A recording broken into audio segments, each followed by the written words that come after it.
Welcome to the Pulse with Peter B. I'm your host, Peter Biancamano. Let's get you to the pulse on everything you need to know. And today's episode is brought to you by Rumble Boxing. Go visit our friends at 1202 Shipyard Lane and rumble at your own pace. And the person to my right will never rumble on camera, or maybe she will, depending on what I say, but we've missed her so much, is our Places Insider, Megan Ixim of @Miss Giggles. Megan, welcome back to the show. Thank you so much. It feels like it's been a lifetime since I've seen you, Peter. How are you? I am fantastic, and it is so great to see you as well. And we are here at Imposto's Pizza, located at 102 Washington Street in the beautiful city of Hoboken, New Jersey. And Megan, is this your first time? It is actually, and I love every time that you bring me to Hoboken as a Jersey City girl and expose me to some of the best bites, I think, in Hudson County. Well, and she hasn't even tried the food yet, folks. But I'm smelling it right now. Exactly. We wish we had smell-o-vision at home. I've always said this, right? Oh my goodness, Wonka vision, right?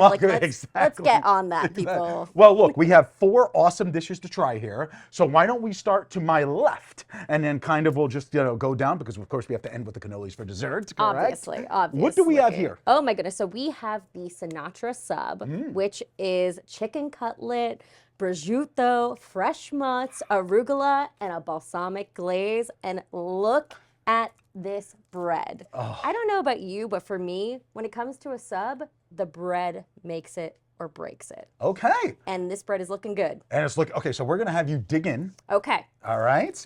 And of course, Frank Sinatra was born and raised here in Hoboken, so we In might case as you well didn't have know. in case you didn't know. So we might as well have a sandwich named after it, you know? Oh, Megan's going for the good bites. I know a bite, and that was a good bite. Okay. Talk to me. As soon as you're done chewing. Don't choke. Yes, exactly. They say I talk too much during these segments, so, the floor is all yours. Well, let's talk about the bread. Phenomenal. Okay. Separately, how many Sinatra dishes do you think exist in Hoboken? Oh, my goodness. I would say in a square mile, 2,442. But don't ask me how I got to that the number. prosciutto, the fresh mutts is absolutely delicious with the chicken cutlet, but my favorite thing is the balsamic glaze. It tastes so beautiful. And it's not overpowering, with this bread. right? No, not overpowering. But it is absolutely a delicious bite, and it feels very symbolic to Hoboken. I feel like this isn't something that you can find everywhere. Why? Because it has chicken cutlet and prosciutto and mozzarella and all that in there, right? Or Yeah, wrong? it's just like that perfect combination of the prosciutto mutts, the arugula, and the balsamic glaze. Absolutely tasty. I need a score on that. Okay, you're gonna share mine? No. I need you to score it, though. Oh, I gotta score it. Right. Oh man, see, this is what happens when Out you of don't have 10, me around. let's go.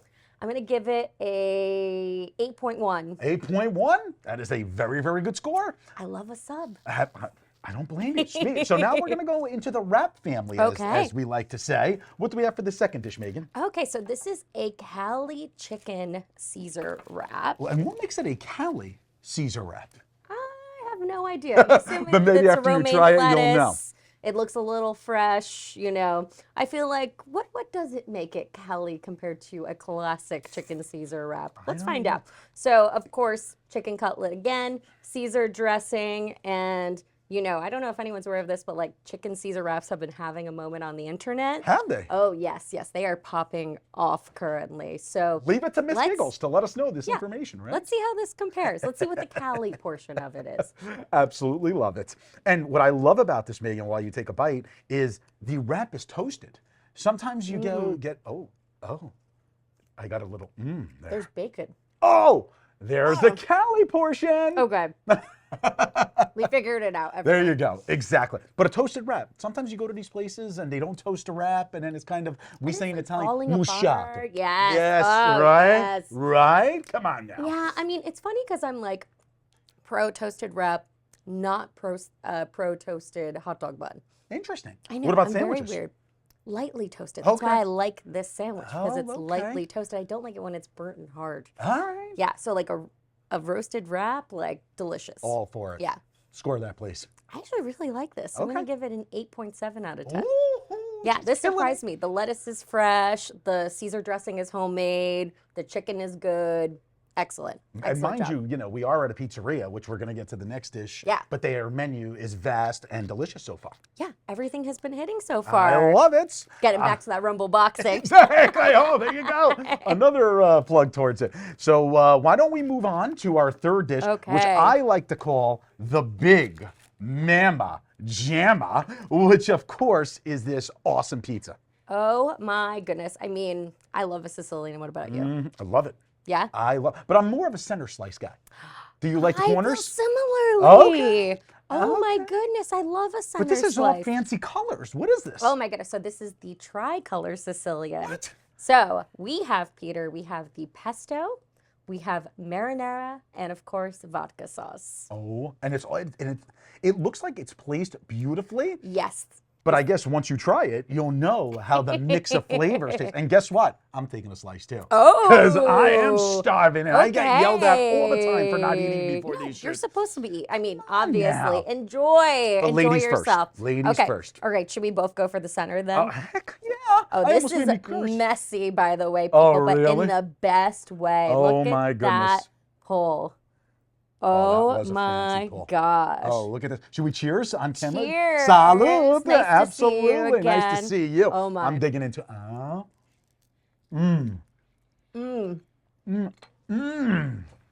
Oh my. That is a delicious bite. Wow. And it's cooked to perfection. You know, sometimes you don't want to overcook your pizza, especially Sicilian. The That- crust on that And the crunch. still has crunch, but it's not overcooked. I agree. Mm-hmm. And when you put this many sauces on a pizzeria, you're kind of worried that it's Oh, gonna yeah, get it's going to fall soggy. apart. Yeah. Correct. Absolutely. But this one definitely did not. And the cheese has a little bite to it. Wow. No, that is delicious. I mean, how can you go wrong with marinara, vodka, and pesto? Those are all my favorite sauces. What about you? 100%. I mean, I can't pick which ones. I do. I'm more of a marinara and a pesto guy, and then vodka's kind of like a distant third. But the way Okay. it is on this pizza works. Yeah. You know, And what like, I mean? think it just really balances does. each other out for just like this flavor bomb. Absolutely. I need a score. Delicious. Ah, darn it. Honestly, because the crust is so good, I'm going to give it a 9. Oh, we are just kicking butt Yeah. and taking names. Absolutely. And that's what happens when you go to Rumble Boxing, folks. we're after gonna- you eat here in Impostos, because you got to burn all that off, correct? See, I would go the opposite way Oh, because if okay. you're going to get hit, I don't know if you want a full stomach during that, but like Exactly. I'm a lover, not a fighter. Okay. Amen to that, I used to be in my day, and now I'm kind of taken, but Oh, yeah. That's true. So am I. Story. I love that. All right, Megan. Now, you can't go to any Italian place without a cannoli. Oh, my God. Or, what do we have in front of you? We have mini cannolis, and I cannot tell you how excited I am about these because they have fresh shells and they pipe them in front of you. Wow. So that means they are fresh and they're not breaking apart again. I cannot tell you how annoying or sad it is when you get a cannoli and it's just Unbelievable. So falling while you take a bite, because Okay. now you played it up so much, I know. you got to Who dig doesn't in, love right? a cannoli. Exactly. Sacrilegious if you live in Hudson County. I Come mean, on. yeah, and I like that they're mini Yeah. too, because like you said, they won't break apart so Yeah. easily. You can eat them in, well, if it was me, I'd probably eat in one bite, but a different story for a different Okay. time. The bowls, guys. Exactly. What do you think? It is so fresh. Yes. We saw him fill it right in mean, front of us. Blair, the The owner cannoli here. Yeah. cream is absolutely divine. Oh, my Divine. goodness. No, this is actually one of the best cannolis I've had like all year. Get out of here. I'm not even joking. They Wow. don't pay me to say that. I promise No, you. no, they don't. And trust me, we're not paying her enough. I do it for the free pizza. There you go. And the mini cannolis. Absolutely I need a score. delicious. 9.5. Wow. I think it's the highest I've ever rated anything on this show. Unbelievable, folks. Yeah. And again, this is what you get at Imposto's Pizzeria, located at let me put my napkin down. Located at 102 Washington Street in the beautiful city of Hoboken, New Jersey. I mean, you can get sandwiches, wraps from California, which is on the other coast, folks. That's important for California. And this wonderful tricolor pizza, and then end it off with the mini cannolis, of course. I mean, a perfect meal. Talk about well-rounded. You have your wrap, you have your pizza, and you have a cannoli. What else do you need in life? Amen. Well, Megan Ixim of @Miss_Giggles, it is so great to see you. Our place is Insider, and the next time I invite you on, don't blow me off, okay? Okay, I won't. Absolutely. Well, hopefully you let them know that you want to see me again. Absolutely. Yeah, appreciate that. All right, folks, from Imposto's Pizzeria, located at 102 Washington Street, we will be right back.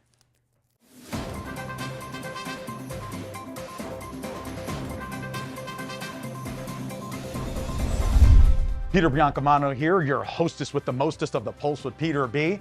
Folks, don't forget to follow and like our Facebook, Instagram, and TikTok pages. We're constantly updating those platforms with cool stories and awesome reels. Also, you want to subscribe to our YouTube channel where we post all of our full shows, and you can also binge watch all of our previous episodes. And if you would like to contact us, feel free to reach out to our email address at thepulsewithpeterb@gmail.com. We'll see you there. Welcome back. I'm your host with the most on this segment of The Pulse. Unfortunately, it's not with that bum, Biancamano. We are here joined by my friend, Pavel Sokolov, the Executive Director of the Hudson County Republican Committee. Thank you so much for joining us. Pleasure to be here, Josh. Thank you for having me. So I know there's a lot going on in Hudson County and in New Jersey that you, as a Republican grassroots leader, can tell us about. But I'd just like to ask you first, what do you think is going on in Hudson County? I mean, the last election, you know, we had Chairman Arango on to talk about it as well. There was definitely a growth in the Republican vote share. So what do you think is going on behind the scenes, so to speak? So it's a couple moving pieces coming together. As we saw, President Trump did the best Republican candidate has done in Hudson County since Reagan, and that really is attributed to a couple of factors. The Hispanic population has been abandoning the Democratic Party in droves. We saw our biggest turnout in District 33, Weehawken to North Bergen, overwhelmingly support the president, nearly 42%, which is, you know, in previous years, something that would be unthinkable. At the same time, a lot of the younger demographic has been trending towards the Republican Party. Here in Hoboken, we see young people wearing MAGA hats walking up and down Washington Street, and I think it's because the president's message resonated better with the younger population. And many people are moving to the area from traditionally conservative areas. You know, if you grew up in Ocean County, Sussex County, Monmouth, your politics aren't changing just because you moved to Hudson County. So it's been an overall positive trend for us, I think. Definitely. Now, I know, bringing it to the local, there are many people that say that you are the next chairman of the Hoboken Republican Committee. So in that capacity, what will you do to grow the the Hoboken Republican Committee? So Hoboken saw nearly 35% of the vote go to President Trump. Again, something like a 15% increase since 4 years ago.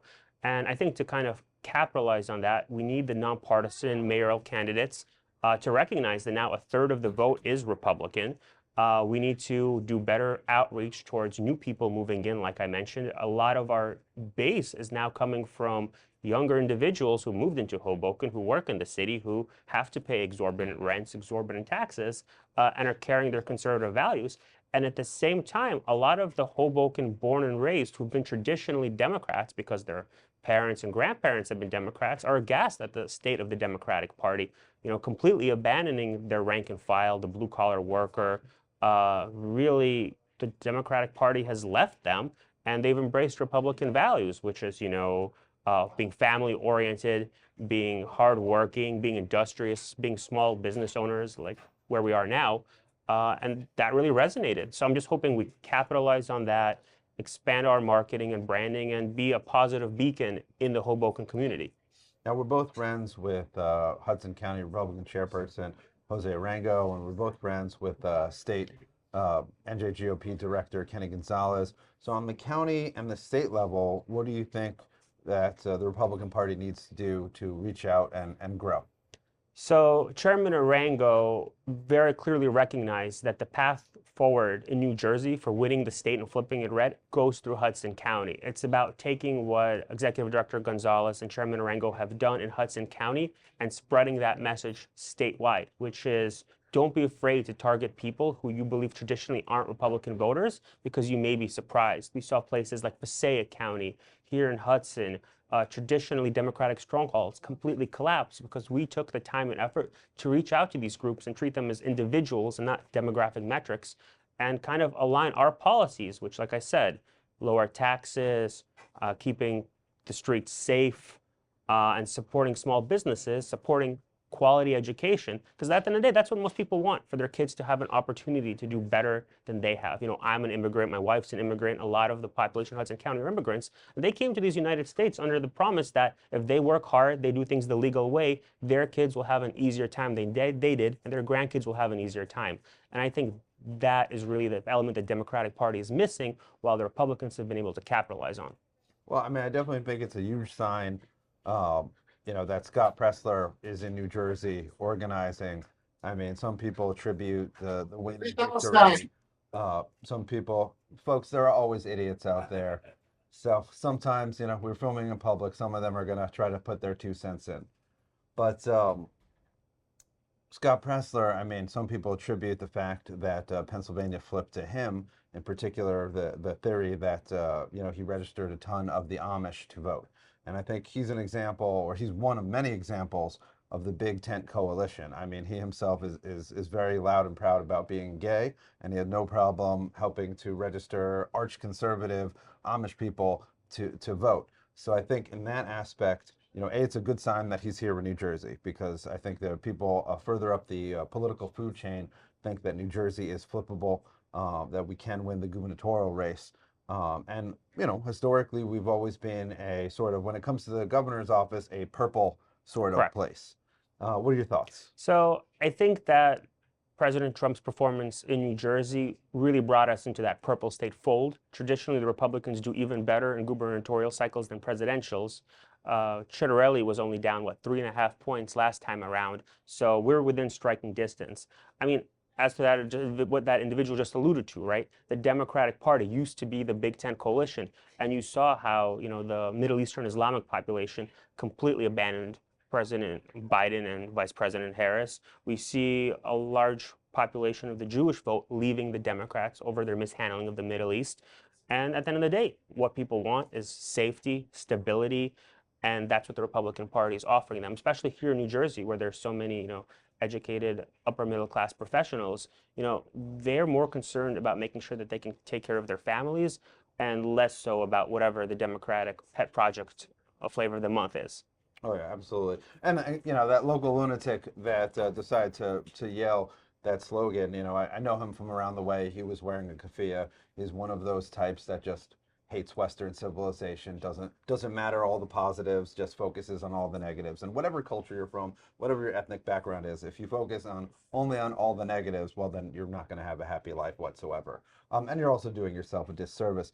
And that's what I think the Democrats do in our state. They do a disservice to themselves and to the voters by always focusing on the negative. They want to punish people. They want to create more laws. They want to create more fines. They want to create more taxes. What they fail to do is the positive, to help people create families, to create jobs, to create reasons to stay. There's a reason that people from New Jersey, when they're young adults, move out of New Jersey to start a life. They move out of New Jersey to start a family. They move out of New Jersey if they decide to go to college or graduate school. And there's also a reason why the older generation moves overwhelmingly out of New Jersey to retire, because they can't afford it. Because New Jersey, unfortunately, under the Democrats, they're trying to make it someplace where dreams go to die. And it's a wonderful place. And it should, we should continue to have a future in the state of New Jersey. But if they keep on being in the driver's seat, then we're just going to be driven off of a cliff. Right, you can't tax your way out of bad policy. At the end of the day, the mismanagement in Trenton, here in Hoboken, falls to the administration to resolve. They're out of ideas, and all they can do is tax and spend, and hopefully things get better. But that's not how it works. The root cause needs to be addressed. Oh yeah, tax, spend, and do crazy social culture war engineering policies that make only sense to very weird academics and don't make sense to regular people, which is why we keep on getting more and more former Democrats voting Republican. But we have 10 seconds left. Why don't you tell us 10-second pitch why people should join the GOP under your leadership with Chairman Arango? Advocate for lower taxes, less crime, and more small business and stability. It's the right call. Well, thank you so much. Thank you, Josh. Stay tuned. We'll be right back.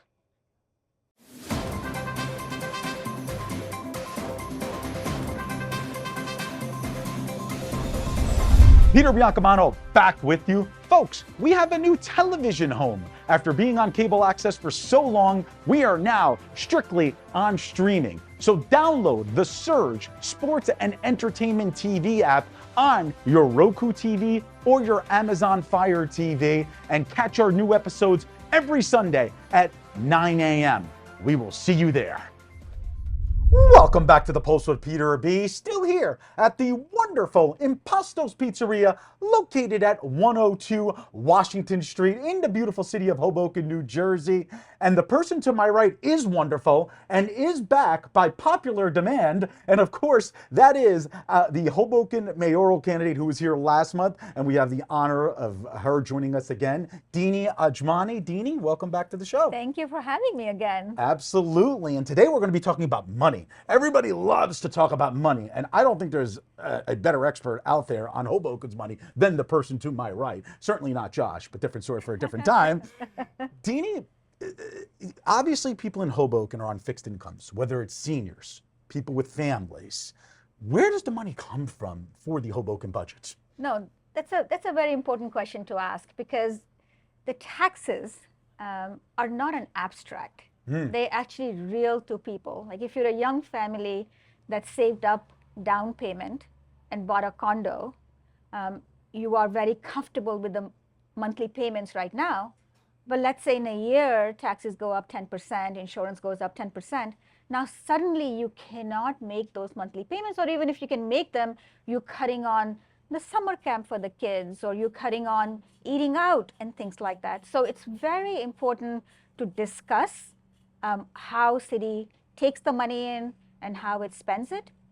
One thing I will warn you, over the last 8 years, the city council and the mayor have put in a bunch of time bombs in our budget.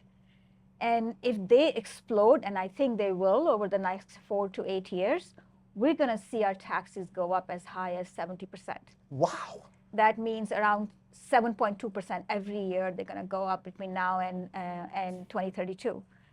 So it's an important question you're asking, and let me just start by explaining a little bit to your viewers where the money comes from, and then later on we can talk about how it's spent. So money comes from taxes. The city budget in 2024 was around 144 million. Okay. 66 million of that came from us paying taxes. So, when we get that tax bill, Yes. and it says municipality tax, that's 66 million. But that's only a little less than half. That is less than half. And there are other sources for money to come in. So, for example, state gives us 11 million. Okay. And then the developers who got tax breaks don't pay taxes, but then they pay what's called a pilot payment. So that money comes in in lieu of taxes.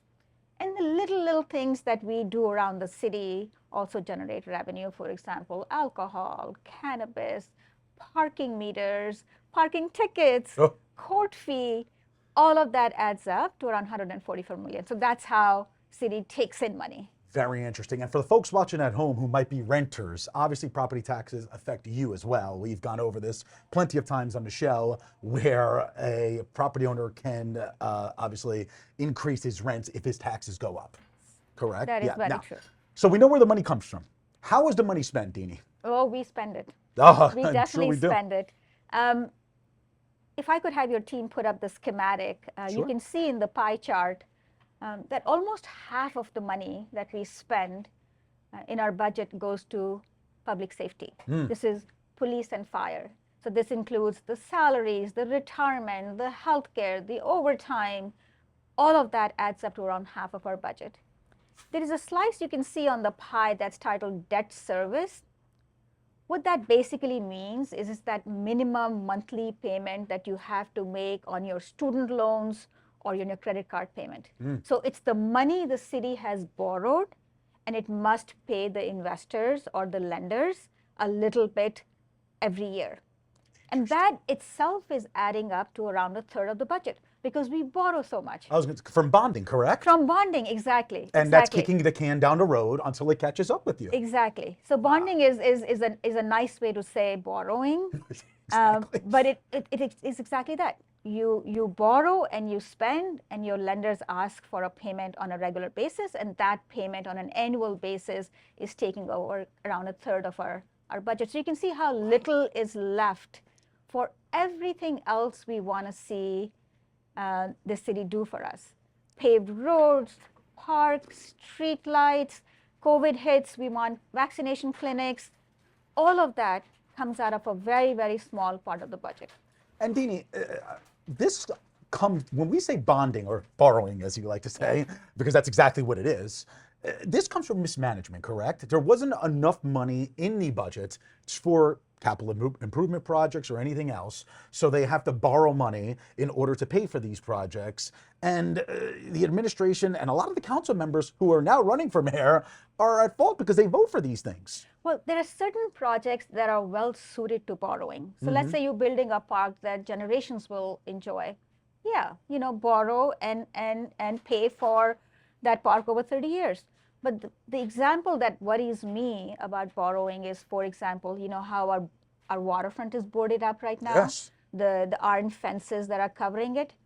Well, because city didn't have money left to maintain our waterfront, which requires divers to go down and check on the pillars, they cut corners on that. And what happens? There's a sinkhole, and now city has to borrow $30 million to do the repairs over the next year. This summer, waterfront is the crown jewel of Hoboken. I love spending time there, but it wouldn't be accessible to us because it'll be repaired. If we had spent money on maintenance, we wouldn't be in this situation today. And by the way, that brings in tourism revenue as well. Like you said, our waterfront is the jewel of our community, and now these tourists are going to come in and see this, and they'll go to Jersey City and spend their money, correct? Where it's not crumbling infrastructure and so on and so forth. But Dini, you got me a little nervous earlier, but that's okay. I get nervous a lot on my show. You talked about ticking time bombs, and about how the budget is or taxes rather, and I'm a property owner in town, multiple properties, and how it could be increased by 70%. Where are we headed in the future? No, I'm glad you asked that question. And if I can ask my team to put up another schematic, which basically shows how the money is spent today, and by 2032, how the money will be spent. Because of the contracts that we have signed, because of the borrowing we have done, because of the tax breaks we've given to developers, what is going to happen is this big half of the budget that we spend on public safety will grow and become much, much bigger. So if you add debt service to it, 88% of our budget will be taken over by just these three things: police, fire, and debt service. There'll be little bit left for trash hauling, and there'll be nothing left for everything else, which means that city will have no choice but to do one of two things: either raise our taxes immensely or lay off people. Last thing we want to see in this city is our police and fire getting laid off. So it is so important that we make these decisions wisely today, because in 2009, you're very young to remember, your parents may remember this. Oh, I'm old enough to remember 2009, but I appreciate that. is our finances were so bad that the state came over and they had a layoff plan for the police. The property taxes went up double digit, actually I think 27%. Yes. And we don't want to, we were lucky to have Mayor Zimmer come in and put the city on a stable path, but we don't want to get to that situation. No. And if we continue down this path, we might get there. That's right. Wow. That's right. Well, unfortunately, we are out of time. Dini Ajmani, who, of course, is running for mayor in the city of Hoboken, making her illustrious return 2 months in a row. Hopefully, we'll see you on future episodes. I would love to come back. We would love to have you back. Thank you so much. Good luck going forward, and we'll see you soon. Absolutely. I really, really appreciate it. Thanks, Peter. All right, folks, join us next week for The Pulse on everything you need to know. I'm Peter Biancamano. I hope you have a great week, everybody.